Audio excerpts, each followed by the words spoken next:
Welcome to today's session on cyber safety and digital citizenship with Minecraft Education. We are going to look at a few worlds that support the teaching of cyber safety and digital citizenship. And also we'll be looking at some ethical AI. So these are ready-made worlds from the Minecraft team. You can pick them up and use them in your classroom. And I'll also show you where you can get the lesson plans, solution guides. There are also parent kits if you want to include families within your work in this area. So I'm going to assume that everyone knows a little bit about Minecraft and Minecraft education. But if you are brand new to it, let's have a very quick primer. It's actually the best-selling video game of all time. Very blocky if you've ever seen students playing it. And there are millions of people who play it every day. You can build, explore, and create. You can survive. There's lots of different modes and lots of different ways that you can play it on over 20 different platforms. All sorts of different add-ons to the game, and that's really what Minecraft Education is. It's taking the game of Minecraft and adding in some educational features that we'll look at today. So you can use Minecraft to teach all ages and most subjects, or I'll say all subjects. So I've seen Minecraft used in science classrooms, in kindy classrooms for cross-curricular activities. It's been used for teaching well-being, physical education, maths, coding, and lots more besides. So the main difference is that it's secure and tied to the school's Minecraft Microsoft 365 email address. So it's very secure. You log on with your school email address and all of your data is protected. Other people can't come in and interact with you or access your content. You can play on Windows, Mac, iPad, iPhone, Chromebook, as well as Android phones. And a lot of the activities you can also play with a trial license. So if you haven't got Minecraft set up, you can actually just install it and play some of these activities without needing everything tied to your school account. But certainly in Australia, I know most, if not all, Department of Education schools have Minecraft licenses included. So it drives lots of different outcomes, and students love using Minecraft. It's fun, it's engaging, it's known to them, and it's a great way of introducing the concepts that and the ideas that you want to get across in a way that's familiar to the students. So we've got a whole lot of pre-made worlds and activities that I've mentioned, and you can see here we've got a computer science, AI, and cyber curriculum. Today we're going to be focusing on cyber. There are project-based learning activities. There are challenges. Students can earn certificates and get awards. Teachers can follow a training path and get certificated as well. So it's a really great all-inclusive platform. So we're going to look at cybersecurity today and cyber safety. So we can see here more than 75% of schools have experienced a cyber incident. And there are lots and lots of jobs in cybersecurity. These statistics come from a global study. So we've got some stats from the UK and the US, but it's definitely a fast growing area here in Australia, and definitely in Western Australia. I see a lot of cybersecurity jobs being advertised. So we need to have, even from a young age, getting students aware of these ideas, and we can also give them skills that keep them safe, whether they're going to be working in cybersecurity or any other area. You need to be aware of some of the risks and ways that you can mitigate them, and that's what this helps to do. So I'm just going to play a short video now that's going to kind of give you an overview of the cyber safety curriculum, and then we'll go in and look at a few of the worlds and have a little bit of a play along. Learners need the right skills to be safe, smart, and confident online. and educators need the right resources to empower their students to be cyber safe.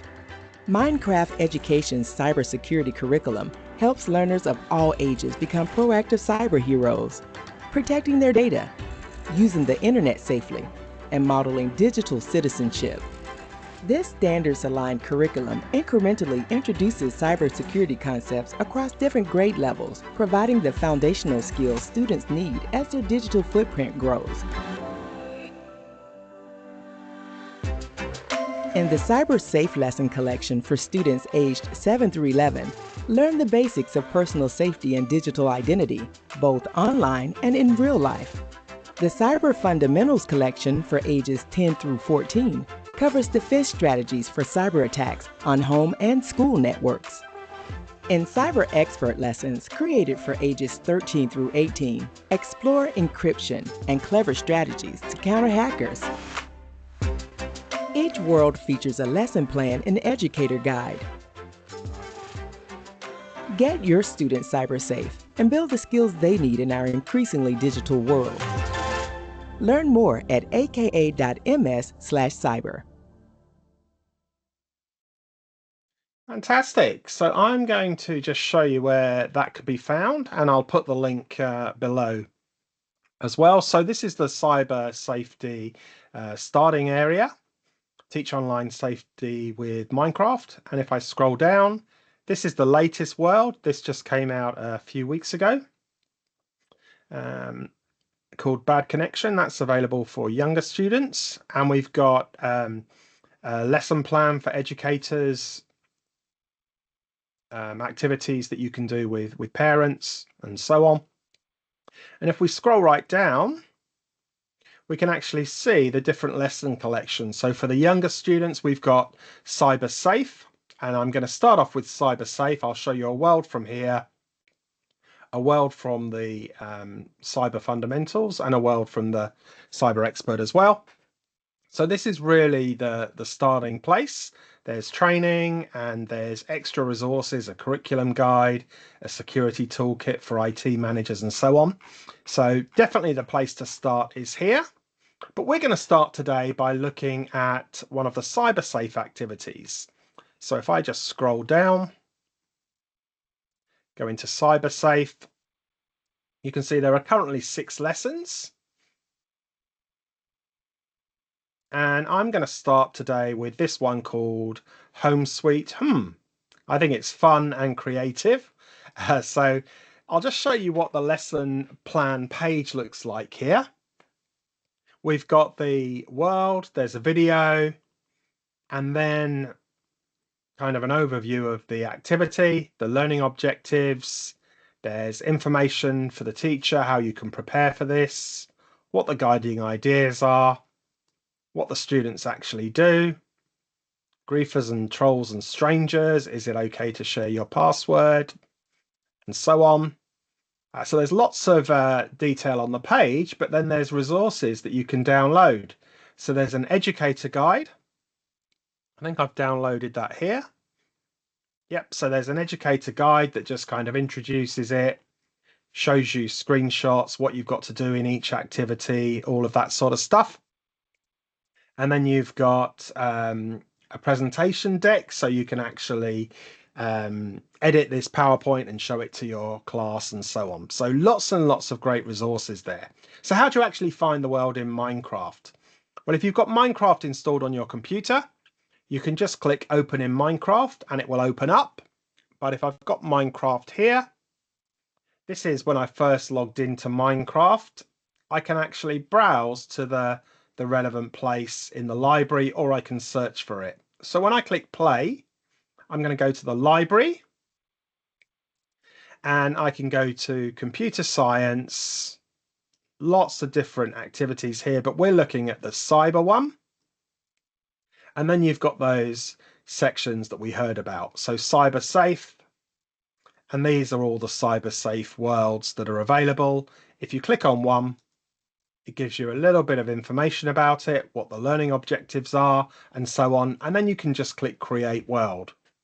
So most of these worlds in the cyber area have been created for students to work on individually. So they go through a story, they solve problems, they have reflections and so on. So it's not for the whole class to be in one world, but quite often when I do this, I'll present it at the start of at the front of the classroom on a large screen, get students logged in, and maybe go through the first activity all together, and then let the students explore. So I'll just turn my camera off so that we can concentrate on this. So I'm going to create the world, and I'm going to start straight from scratch here. So straight from the beginning. Interact with your trusted adult. Welcome, talk to me. So just before I do that, this is generally the one that I do with students when I'm first looking at cyber safety. And it's all about stopping and thinking before you click or before you do something.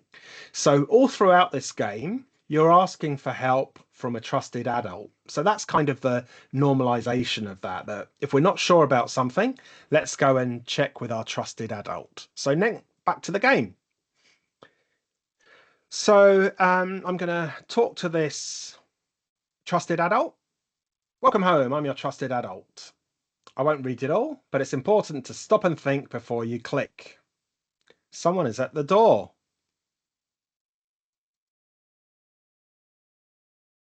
So who's at the door? There is a zombie at the door.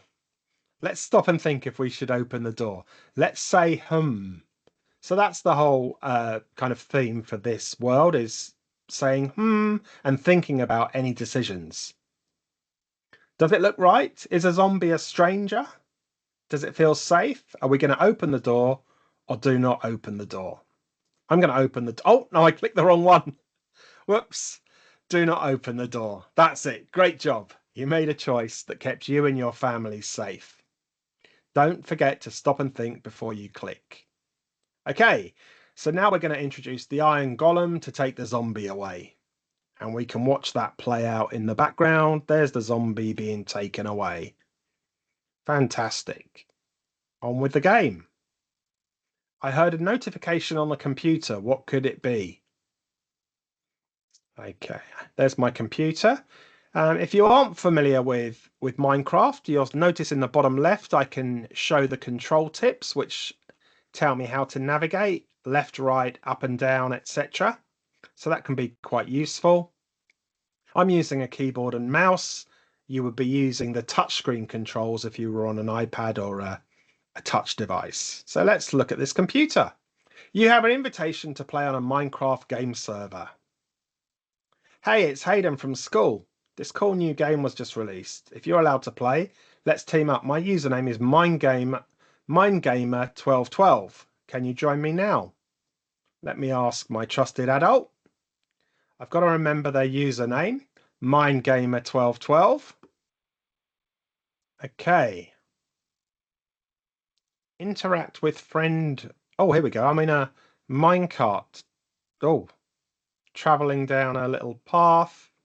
Interact with friend manager. There we go. You've made it. Totally rad. You have 4 friend requests. Don't forget to stop and think before you click. So which is my friend from school? I can always ask my trusted adult if I can't remember, because some of them look quite similar. I'm going to go for MindGamer1212. I picked the correct friend. So I'm now going to go and play with my friend. Oh, big Xbox controller there. You're here. Let's try out this new parkour challenge. Let's see if you can make it all the way to the end. Oh, my Minecraft skills aren't great. But I guess I need to jump off here. Oh, did I make it? No. So I've got to try and... This is just a little game where I've got to get to the end of the... I'm going to cheat, actually, just for the sake of speed. And there's my Mind Gamer. So the students would have no trouble jumping across all those blocks, but I'm just going to come straight to MindGamer1212. That was fun. I have to go and finish my homework, but I'll be back later to play some more. So now I'm going to... I'm back home as well. I hope you had fun. Remember that many usernames look the same, so it's important to get the correct name when connecting with friends online. I heard a notification. And so you can see it's very well structured. I'm going to go and find out the next activity. You have a new message. Try out this super cool new maze online. It's really hard. See if you can beat my high score. You can log into your account, but remember, never give out your personal information. Okay, so another world now. Where's the pro gamer? There they are. This maze is really rough. I can offer you a special cheat code. Fantastic. I can put this special code in your account. Just let me know your login. What's your login password? Share your password? No thanks, or ask for help. So you get these sort of little challenges to check that you're playing with the right person, you're not giving away personal information, all of that sort of thing. So great little activity. And as you go through those, you can play little games as you go.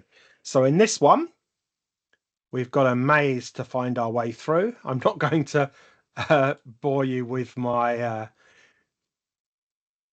bad attempts, but I'm sure students will be able to find their way around that. We've obviously got to get to the other side where we get the next problem. So that is just an introduction to that game. The whole thing lasts about 45 minutes. It depends on the sort of ability and experience that your students have. But there's great times where teachers can pause and ask questions like, what made this risky? What could have happened? What information shouldn't be shared? All of those sorts of things. And as I mentioned, there are educator guides and family resources available wherever you have one of these activities. So the next one I'm going to show you is Cyber Fundamentals Network Heroes. So I'm just going to save this one now. I'm going to come back and play that later on.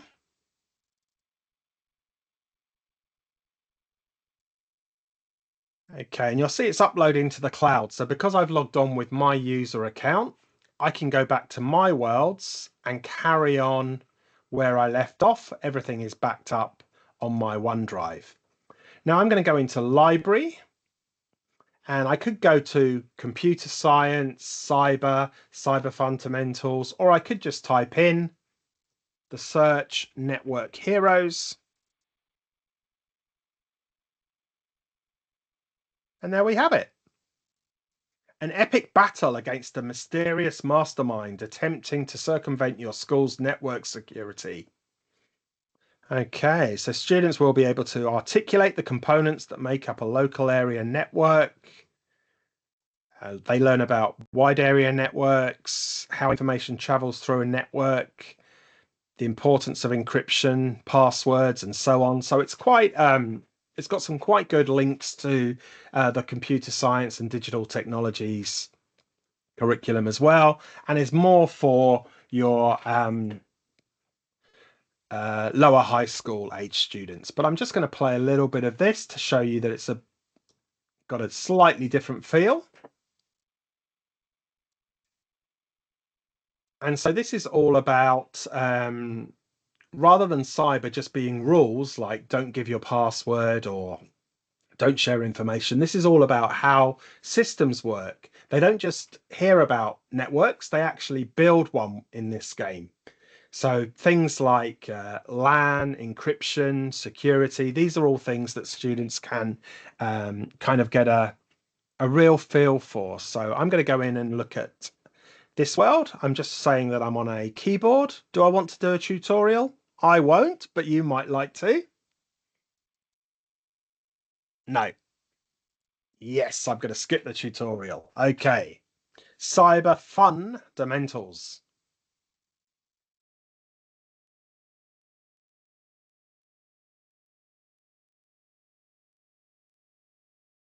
Oh, that looks interesting. For too long, people have thought their data was safe and didn't need to care. Soon they'll finally have a reason to listen. Slightly sinister.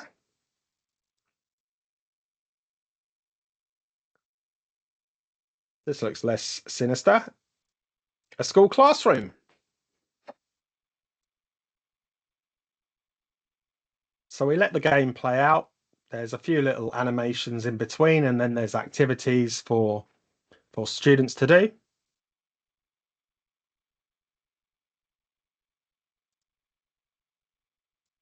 Settle into your seats and we'll begin the lesson. So I'm going to find my seat, which is there. I'm going to right click on it. Okay, I'm glad you could make it. First things first, let's talk about cybersecurity. Back at the lair. Oh, this is where the baddies are hanging out. Our target, an advanced cybersecurity training facility disguised as a school. But boss, what's a cybersecurity? It's about security and safety. So it just introduces what cybersecurity is, talks about a network, talks about protocols, and then we actually go and physically create these. So the networks joined together become the internet and connect all the computers. Fantastic. Well, they like that. Meanwhile, back at school.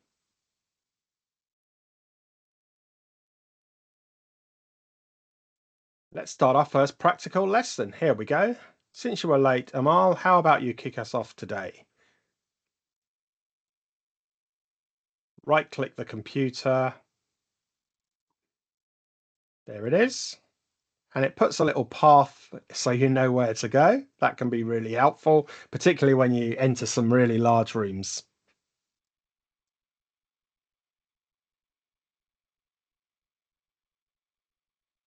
Okay. We're going to look for the magenta border. Yeah, if I'm not sure what magenta is, I've got a little pathway to follow. Let's learn about network connections. Okay, so I've been given a computer and I'm going to place it on the table. Great. Let's place another computer. So we've got two unconnected computers and we're now going to learn about an Ethernet cable. So I can connect one computer to another. Maybe I need to be a bit closer. Let me stand on the table just briefly. And now I'm passing zeros and ones between the two computers. I've made a peer-to-peer network. Fantastic. So now if I click this one, I'm sending an email to that one. Just a simple connection between two computers. Send one from this one. And send another one from this one. Great. So when we send data like this, we're splitting them up into smaller pieces called packets. Each packet has a little bit of information. It uses protocols. So you're introduced to more and more terminology as you go through. And we're now going to try and make a local area network, a LAN, by introducing a router. Okay. So I'm going to put my router on the table and using Ethernet cables, I'm going to connect a computer to the router and then from this one to this one. So now we don't have the computer sending files and data backwards and forwards. They go through a router in the middle. Great. And then we go through and we build a another local area network here. I'll just see if I can do one nice and quickly.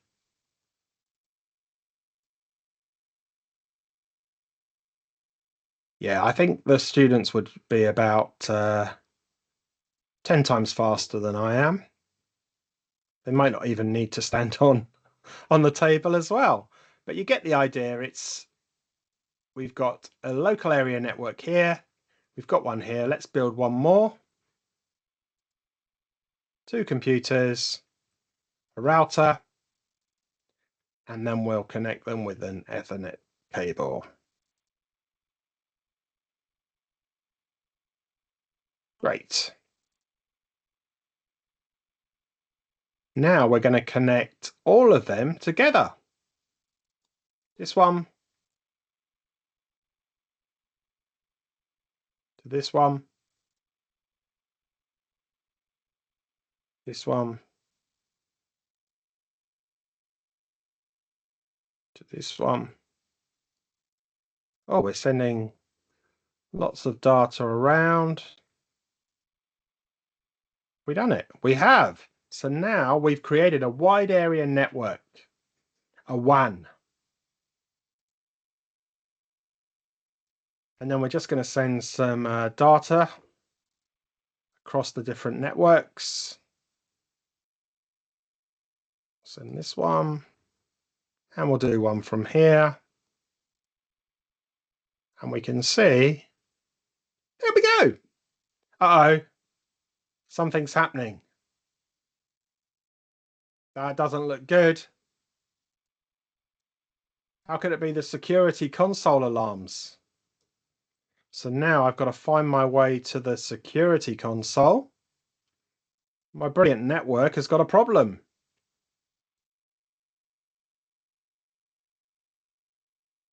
Oh, it's these pesky people.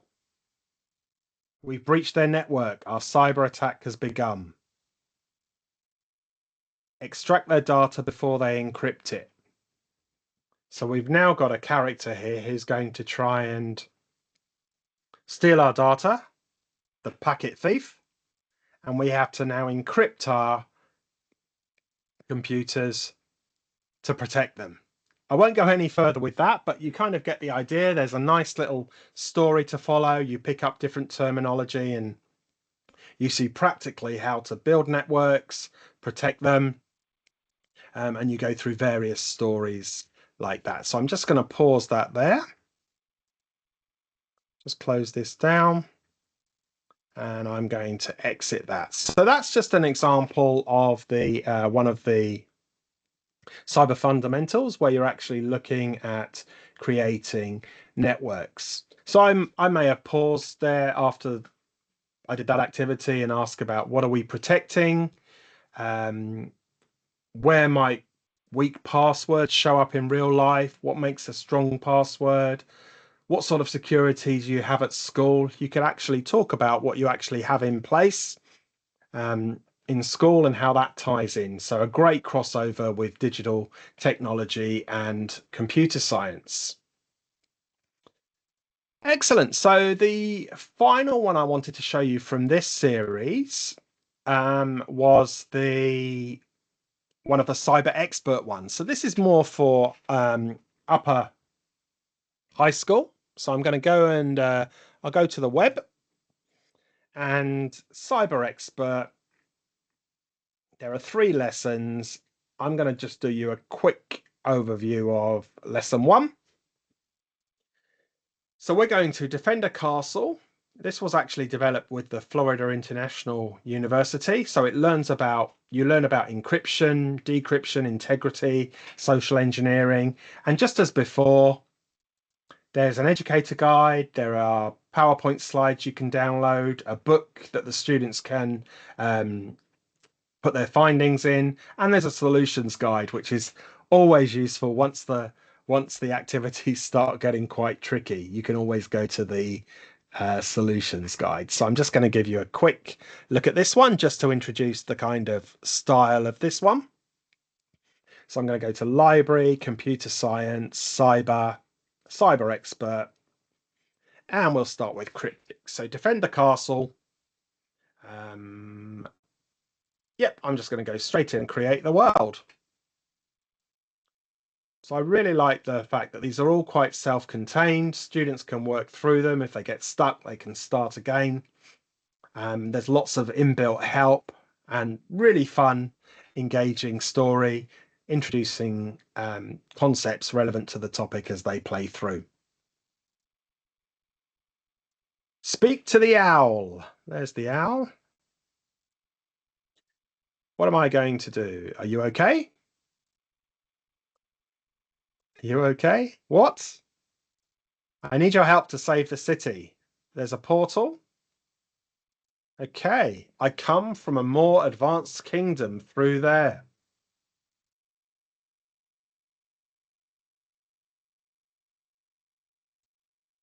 It was called the Nether Empire. My homeland no longer exists because of monsters that overtook it.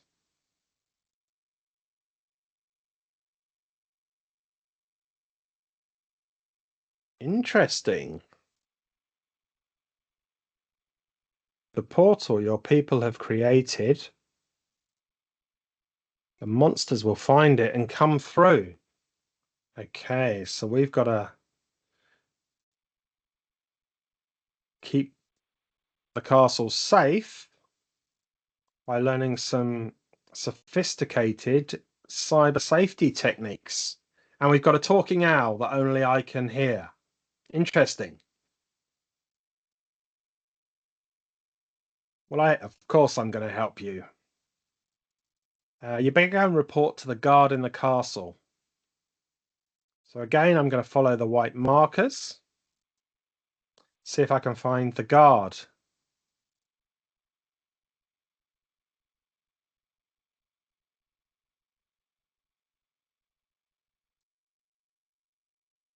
Okay. Huh, the local. It's not the guard, it's the local. They couldn't hear the owl. Okay, welcome, new apprentice. I hope you are ready to get started working. Is that owl your pet? I don't see any problem with it keeping you company. Follow me and I'll give you a tour. Okay, so we're getting a tour of the castle. It's been designed with multiple layers of defense in case we were ever attacked. Let's start with the drawbridge and moat. Okay.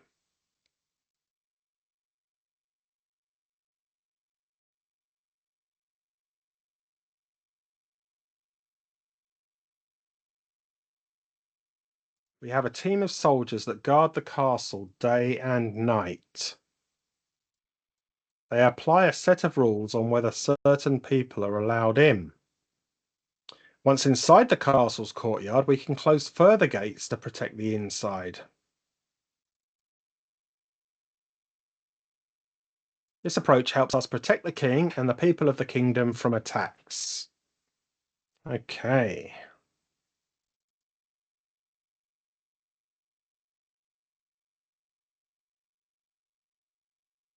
You'll be starting out in the secret messages office. Here we go. So we will look at encryption and decryption. So this is our starting point in the Cyber Expert series. Let's go and talk to the boss.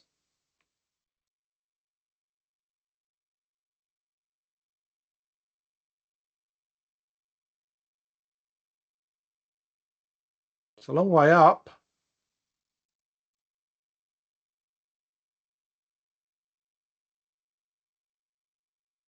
Where's the boss? Around here. Boss. Welcome, new recruit. You're working in our messages office. Messages arrive from across the kingdom. Each is encrypted so spies can't read them. Our job is to decrypt these and encrypt new messages to send. We stop the secrets of the kingdom falling into the wrong hands. It's a very important job. Now we need to learn how to use algorithms for decryption and encryption. We're going to start with the Caesar cipher.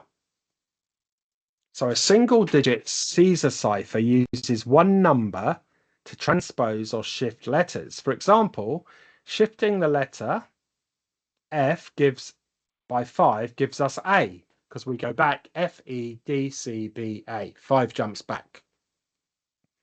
Okay. Our first word is ECV with a key of 2.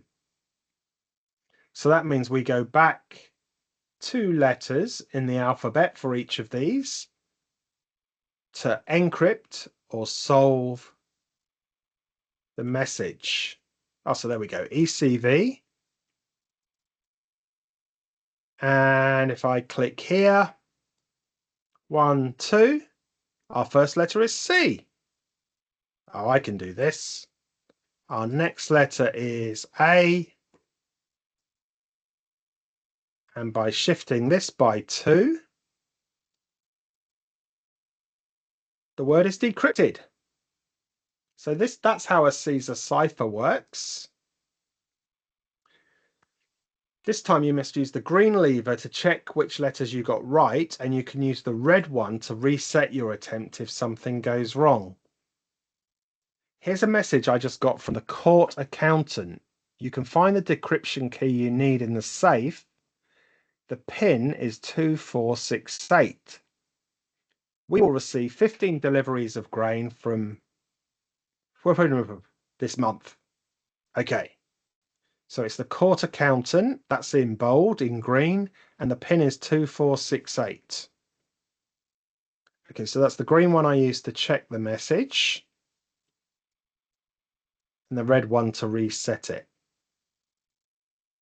It was 2468, and it was the court accountant. So every person you get a message from uses a different cipher. So he uses a 5-shift cipher. So we go back 5 letters. Okay. I can do this. 1, 2, 3, 4, 5. 1, 2, 3, 4, 5. 1, 2, 3, 4, 5.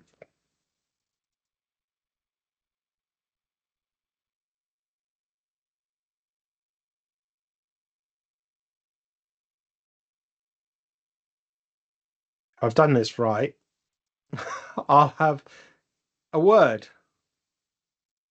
Ardadia. Oh.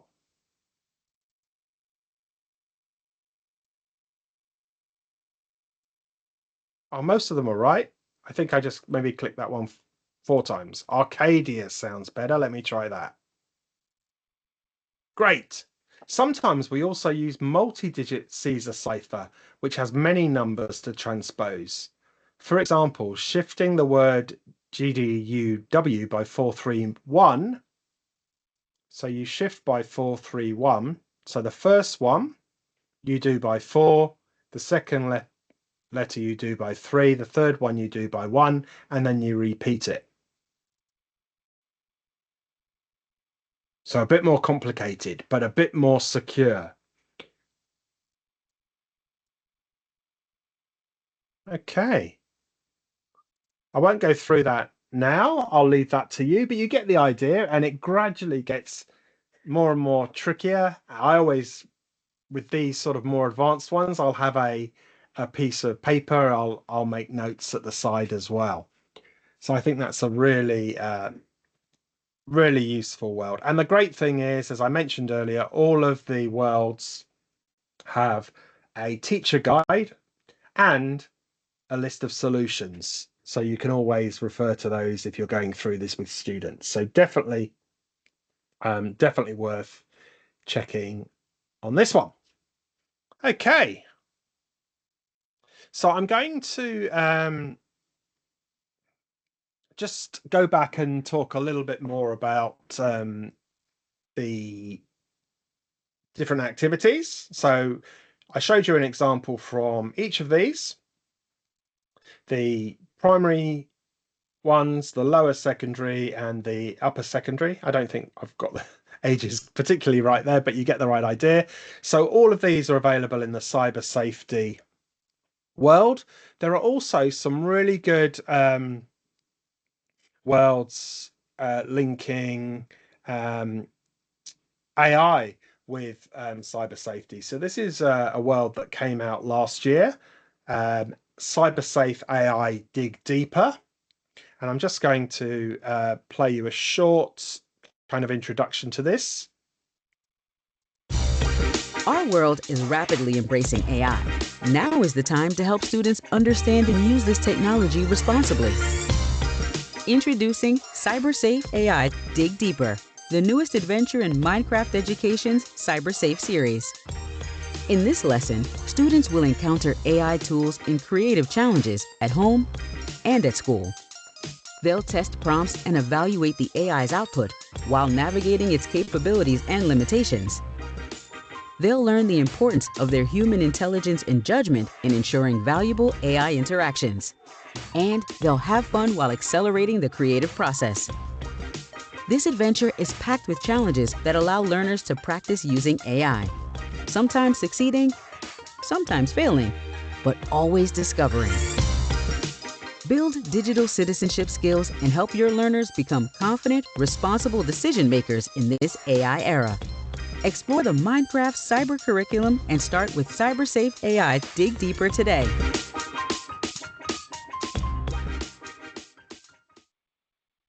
Okay, fantastic. So I won't play it again.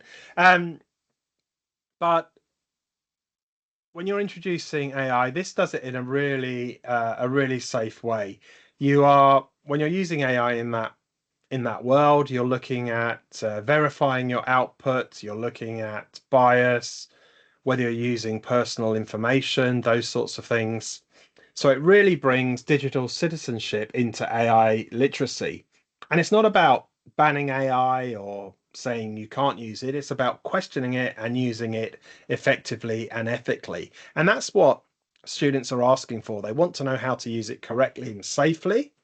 And teachers don't always necessarily have the skills. So this is one way in which you can introduce AI and particularly the ethics of AI into the classroom. So that world was called Dig Deeper, and you can just search for that. I'm going to put the link below as well. And there's actually a whole range of different activities that introduce AI with the use of Minecraft. So there's the AI literacy program that the Minecraft team have put together. They start with these short videos. There's simple videos that introduce different concepts. There are some discussion guides, teacher workbooks, sheets for the students to fill in. And this is not actually done in Minecraft, this first introduction to AI. You're just kind of introducing the concepts with some really fun videos from Minecraft characters and asking students to think about those. And then there are a lot of really good worlds. I think there's more than 5 now. So these are worlds for sort of lower secondary, where you actually apply AI in real world scenarios within Minecraft. So there's ones where they're looking at a fairground. There's one about sustainability. Really great little activities. You can explore those in the AI Hub on Minecraft Education website. I'll share the link with that as well. And then you've got the links to computer science, where you're actually using AI to solve puzzles, but you're coding as well. So you're using either the block-based coding or the Python that comes available within Minecraft Education. So as I mentioned, you can start with the adventurers videos. This really great one about introducing the basics, solving problems and using AI responsibly. Great for introducing AI in primary schools. I definitely recommend having a look at that. And what comes along with those are these great resources, the vocabulary you're using, reflection sheets, things like that. But to go along with that are also some resources for families. So whether you're looking at cybersecurity or introducing artificial intelligence, there are some really great guides that you can give a letter to parents or even maybe give a presentation during a school event and get them involved and playing along some of these games as well. So that's really all I wanted to share with you today. There's just show you that they're very accessible. You don't need to be a Minecraft expert to pick up and use these worlds with your students. They can play them independently, but there are teacher guides and solution guides whenever you need them as well. So have a look at the cybersecurity worlds. The link's on the screen. I'll put it below as well. And also the AI hub. So thanks for watching this video. I hope it's been useful, and I'll see you next time.